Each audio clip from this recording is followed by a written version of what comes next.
Strong 6.6 earthquake rocks Atlantic Ocean. No tsunami threat for now. An unusually strong magnitude 6.6 earthquake rocked the Atlantic Ocean this afternoon, roughly 350 miles east of San Juan, Puerto Rico, and roughly 125 miles north of Antigua and Barbuda. According to USGS, the epicenter was located at a depth of 9.9 kilometers. The quake struck at 4:28 p.m. Eastern Time. The 6.6 magnitude earthquake was followed by a nearby 4.2 magnitude aftershock, which struck from a depth of 9.9 kilometers. The second earthquake struck at exactly 5 p.m. ETO. The National Weather Service's Tsunami Warning Center, TWC, in Palmer, Alaska, has issued many bulletins about this seismic event, assuring residents there is no tsunami threat at this time. Tsunamis are giant waves caused by earthquakes or volcanic eruptions under the sea. Out in the depths of the ocean, tsunami waves do not dramatically increase in height. But as the waves travel inland, they build up to higher and higher heights as the depth of the ocean decreases. According to the National Ocean Service, the speed of tsunami waves depends on ocean depth rather than the distance from the source of the wave.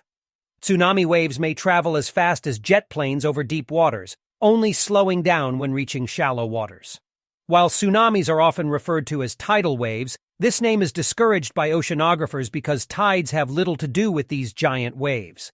According to the TWC, in a statement released at 5:35 p.m. ET, there is no tsunami danger for the U.S. East Coast, the Gulf of Mexico states, or the eastern coast of Canada. Based on earthquake information and historic tsunami records, the earthquake is not expected to generate a tsunami.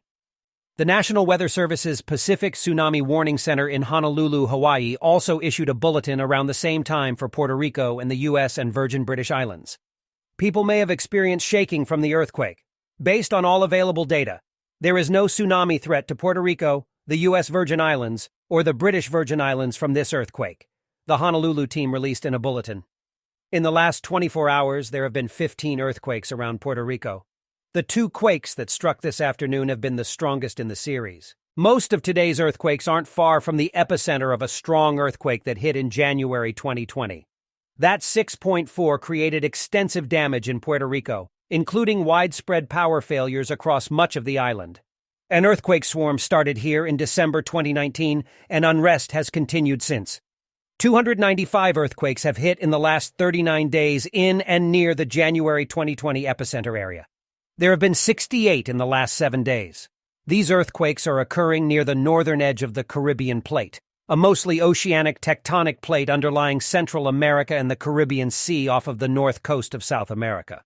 The Caribbean Plate borders the North American Plate, the South American Plate, the Nazca Plate, and the Cocos Plate. The borders of these plates are home to ongoing seismic activity, including frequent earthquakes, occasional tsunamis, and sometimes even volcanic eruptions. The U.S. government holds annual tsunami drills for the U.S. East and Gulf coasts each spring with a variety of international agencies and partners. While Hawaii, Alaska, and the U.S. West Coast are more prone to earthquakes and tsunami, catastrophic tsunami could occur on the East Coast too.